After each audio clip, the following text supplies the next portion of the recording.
Tania Monroy. No. So what you say is I'm going to start a business, and because that's just, let's just start a business, even though you may have no clue what you're doing.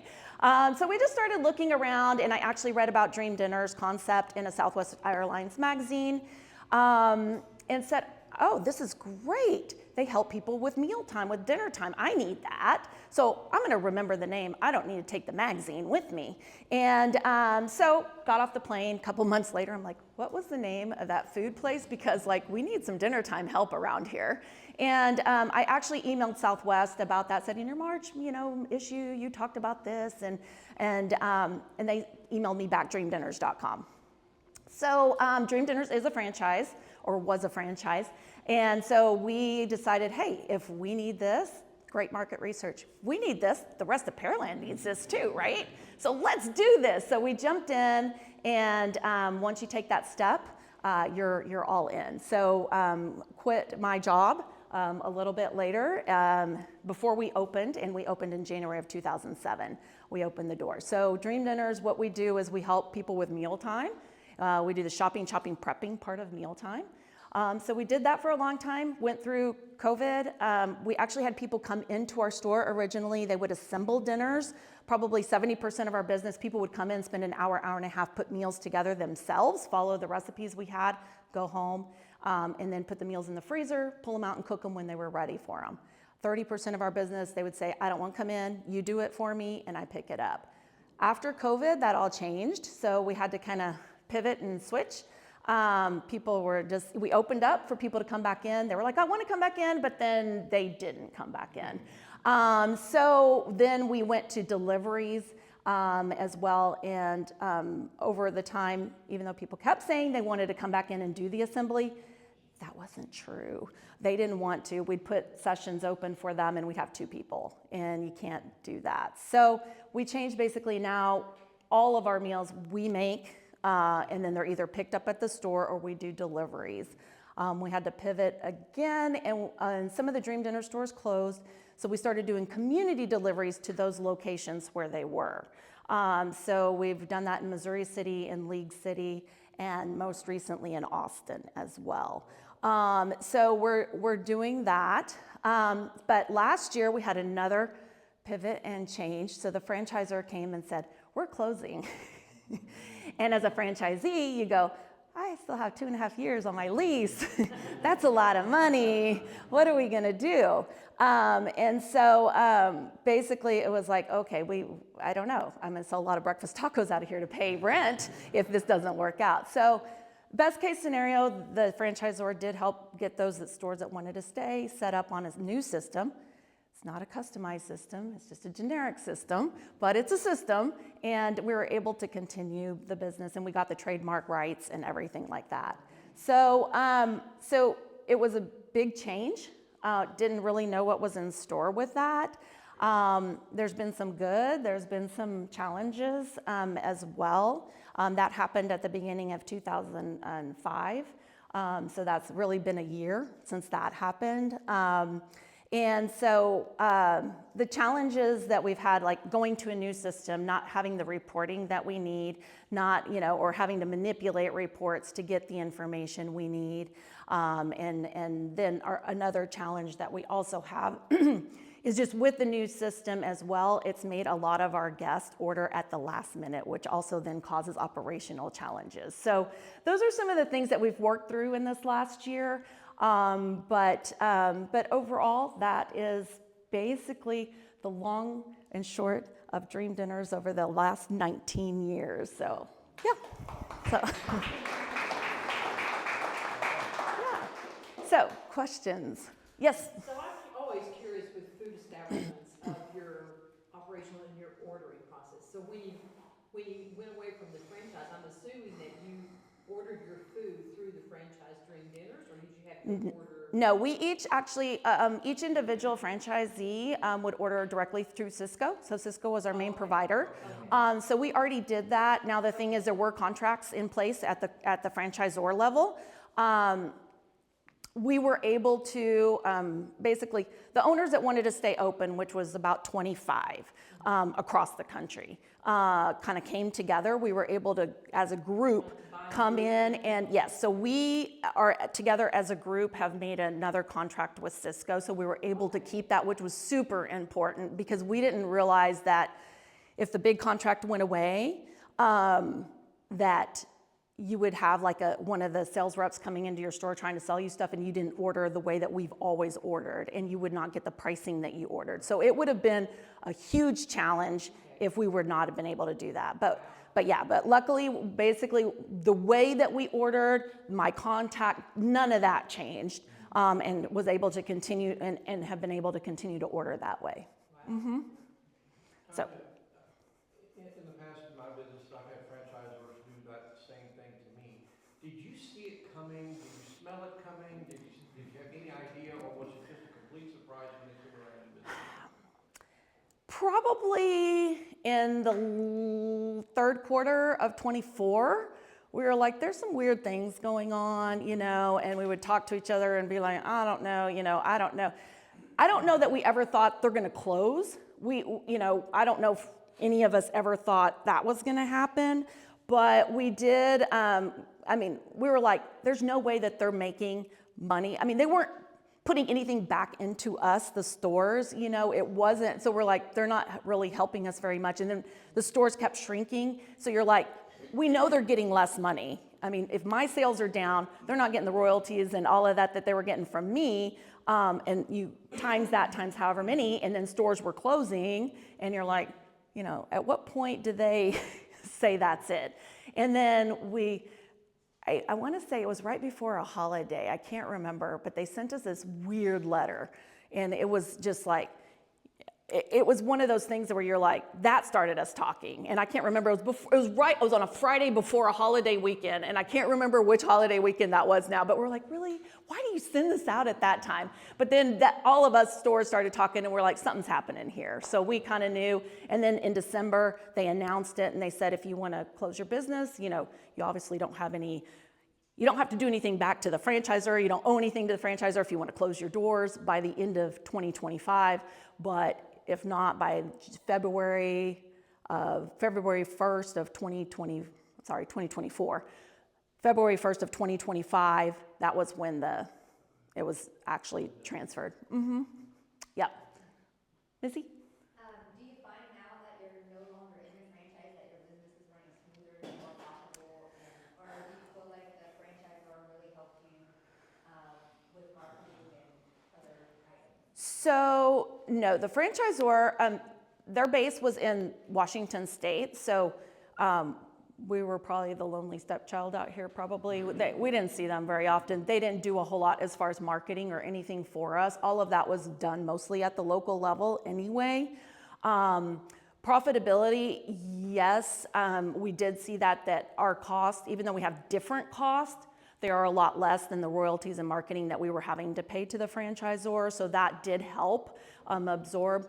The issues that we're seeing now is just kind of more maybe creativity with the menu. Although we do have, with the group that we have a couple stores that have taken lead, like with the Cisco and the Cisco kitchens, to be able to continue to create new things for us and new recipes. So that's been helpful, but slower coming. So that's probably the biggest thing that the franchisor provided to us that is harder to recreate. But most everything else that we do, a year later, I'd probably say we're probably in a better spot than where we were before. So, yes? Special diet? Do you offer anything like that? So we have a standard menu, and we do change menus monthly. So we have one menu for the month. We can, we don't say, if somebody doesn't want something, we could leave it out. So we do have people that do order that are gluten sensitive, and so we just leave those kind of things out, tell them how much, like if a bag, soy sauce, for example, has gluten in it, we will just say you need to add a tablespoon of soy sauce and let them know that they need to add their gluten-free soy sauce in that bag. So we can do some modifications like that. But that we say this is a gluten-free menu, no, we don't. Mm-hmm. Yep. So are you open like from 9 to 5? Are you a 9 to 5 kind of business every day, Monday to Friday? And if not, Yeah. what are you thinking to fill in those gaps? So, no, we're not a 9 to 5. It's more like by appointment pickups or deliveries. It's a struggle because we've had different times available. So we tried to go to being more consistent, being open, but then you have a lot of time where you may have an employee sitting there and like nobody comes. Our shopping center is not conducive to walk-in traffic necessarily. So we're not getting that kind of traffic, just people walking by, hey, what do you do? If we did constantly, that would be really great, but we don't. So that's been kind of a challenge that we kind of go back and forth. We do have set times. So typically what we have is like Monday through Thursday, we have a 10 to 2 pickup time. And then Monday, Wednesday, Thursday, we have evening pickup time. But at this point in time, we're struggling with evenings, like 1 or 2 people picking up in the evenings. And then we do have Saturdays as well. People are there more than that just time, but those are the times that we set. And then like deliveries, we can send at any time. We send them out, we use a service. And then we do have in-house people that do the community deliveries. So like out to Missouri City, and those are on specific days and specific times. So what does your marketing consist of? And is it, you said it's always been pretty much at a local level. Has that changed at all with the new setup or? Yeah. No, and our marketing basically consists of not a lot, which is probably the problem. Originally, like word of mouth, and just word of mouth is probably the best thing because our concept is a little bit different. Our food is not cooked, and 20 years ago, people didn't know what meal prep was. Now meal prep people know, if you say meal prep, people understand, but we still have a little twist on that. Our food is not cooked. Our food is family meals, something that you can get quick and easy on the table for your family when you want to eat. That's our goal. It's always been our goal to help you sit back around that dinner table and eat. And so we don't do individuals. It's mediums or larges that we do in sizes. And basically that's what we, go. So word of mouth has always been our best avenue because we can explain this is what it is. What do you need? What does your dinner time look like? What are you struggling with? How can we help you with that? If I know I have something in my fridge at home that I can cook up in 20 minutes, I'm going to go home. I'm not going to go through McDonald's drive-thru again. We do, some, Facebook, Instagram, that kind of stuff. We do have that. We do a lot of email marketing out to our guests as well. And we have a loyalty program as well. So that's probably what we do. Do we need to do stuff better? Yes, we do, because that's part of it, is getting the reach out there, because there's a lot of people who still don't know after 19 years that we're there. So, yeah. So, okay, you and then you. Go ahead. Oh, you were scratching your head. Okay, sorry about that. Okay, go ahead. So my daughter bought us a thing where we went into Houston Heights and we did a cooking with beer, wine. Yeah.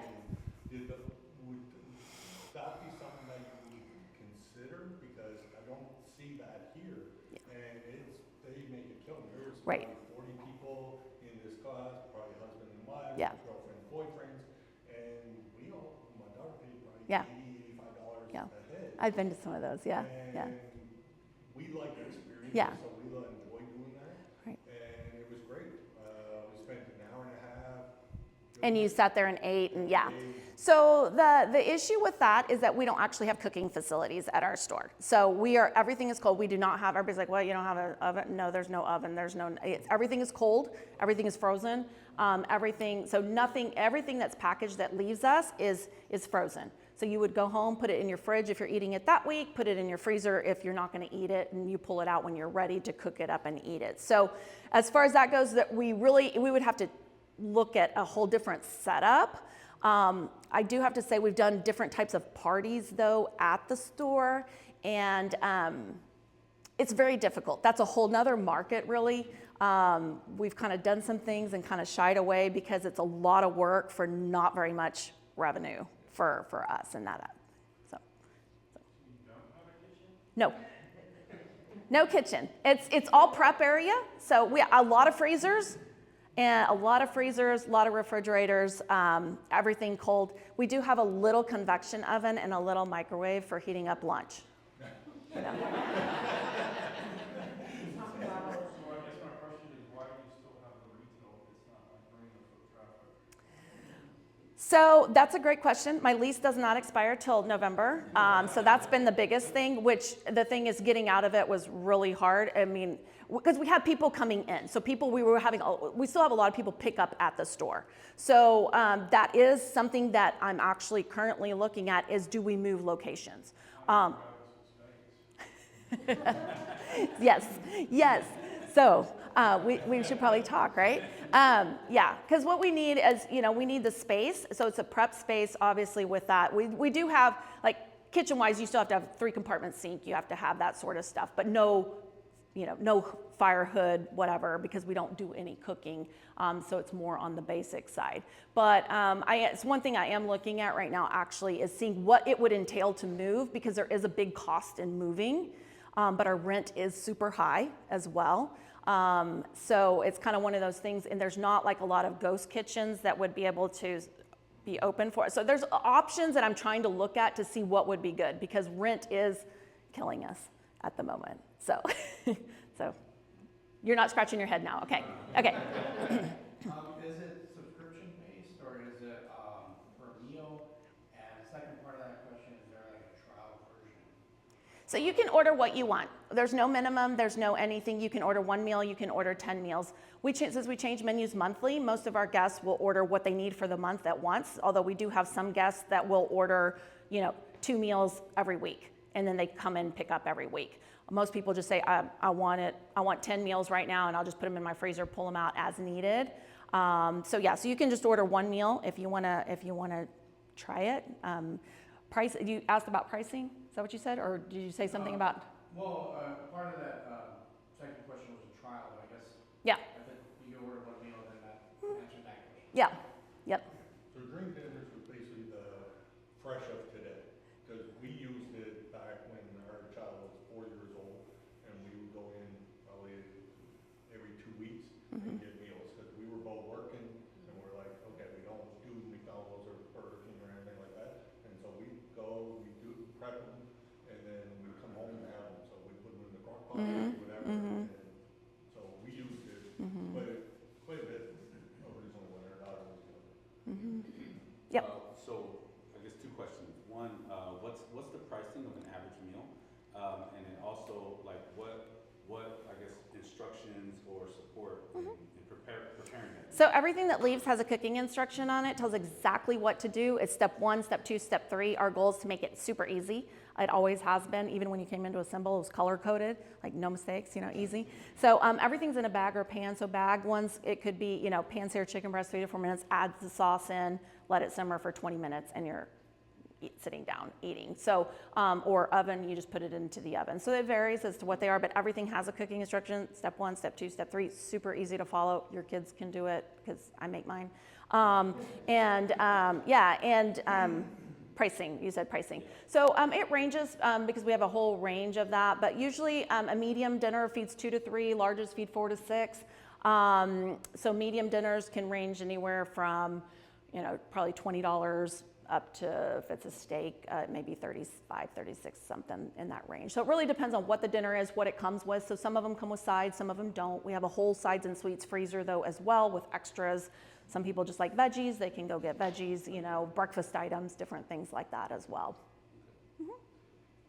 Tanya, has any of the other stores, the remaining franchisees, have any of them had any partnerships or anything where they were like maybe coupled with another business that would help their traffic flow? Has anybody had any success with anything like that, or that you know? Not necessarily. There have been some stores that have looked at like businesses where they've been able to like put a freezer in their business, and then so people can come pick up from that location. So things like that are things that to definitely look at and consider. So. What I was thinking of, just as I'm sitting here just dreaming about this, actually dreaming, and I do that. That's how. But I was thinking, like, 24-hour fitness, these stores that, Yeah. that have people that are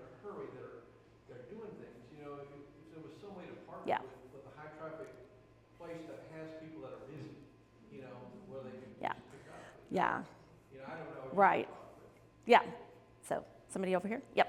So I'm not sure if you touched on this already, but I know somebody asked if you do subscription-based models, and if you don't, then have you considered potentially looking at that? So when we were part of the franchise, that conversation came up a few times. We did have something at one point years ago that was called DFL Dinners for Life that was kind of more targeted towards diabetic type patients with some different, or people that have diabetes, so, lower sugars or sugar substitute type stuff with that. And it was a subscription based, did not go over really well. Like I said, it's been looked at and considered in the past. Have I looked at it now? Not really, not really. I know I've heard about that from other meal prep companies or kind of like Yeah. dieting companies Yeah. where they have a whole Yeah. subscription-based model and they get like food Right. stamps. So that's one of the things that we decided kind of against in a way, because like HelloFresh, let's say, people are like, everybody like, oh, I got HelloFresh. We're like, we're Dream Dinners down the street. Why don't you try us first? Because there you still have a lot of work to do. You still have to chop up your own stuff. We did all that for you. Come on. But the thing is with a subscription, a lot of feedback that we got, a lot of people would come back to us and go, well, I'm coming back because like I wasn't here this week and I couldn't cancel. And then they delivered a box to my thing and then it sat outside and then it got, gross and, and then I lost them and then I'll lose them. And then they have a great deal. You get all this stuff for free up front, but then when you start paying for it, it's super expensive, And so what we've tried to do is say, get what you need, when you want it, and be kind of more accessible that way. But, it's something that, definitely you should always consider. So last question back there, I know, right? Last question? Yeah. I wanted to ask about holidays. Like, do you Yes. have like a plan for Easter or for Thanksgiving or for Christmas? Or what Yes. about like you're hosting a birthday party? Yes. You know you're feeding 30 Yep. people. Do you have something like that? A graduation party? So we can definitely work with that kind of stuff. For holiday stuff, we usually bring in special things. So like for Easter, we do have a ham, different glazes. Holidays for Thanksgiving, that's probably our biggest. November is probably one of our biggest months because we do have turkeys, we have hams, we have all the sides that go with it, larger sides and everything to just make it super easy. You're still doing you're still cooking, you're still putting it in the oven, but you've got something that's fast and easy. You can have it way ahead of time, cook it when you're ready, whether you're doing it on the day or not. So we do offer a lot of holiday stuff, and like for Easter right now, we do have hams and some sides available for that to be able to get as well. And you asked something else, I forgot. Like graduation or Oh yeah, birthday for larger parties, yeah. So so we can do there's certain meals that are good for that, and it would just be multiple large dinners probably to do that. But it's something that you could have and cook up as well. So we do have that, and that's something that you would just talk to us and say, what do you want? And then we can figure out something that's on the menu. If it's not currently on the menu, but it's something we can get made up, we'll always work with you as well on that. So, okay, I think that's, all right, that's it. I'm done. No. So last question, how Yep. can we as a community help you? So as a community, the questions were great and kind of make me think about a few other things. Just being not a franchisee now, I have to start thinking of things in a little bit different way. So I think the biggest help is just hearing what are you guys' needs as far as mealtime? Like, what do you guys do for mealtime, and how can we incorporate our business kind of back into the community? Because I think I've kind of lost a little touch with that over the last few years as well. So just if y'all can give me feedback now, later, shoot me an email, let me know, what it is that you guys do for meal times, what you're struggling with, and see if there's things that we can change or make to provide it to you guys. So, yeah. So that's it. Thank you. Yep. Okay. Okay, and we have time for community announcements now.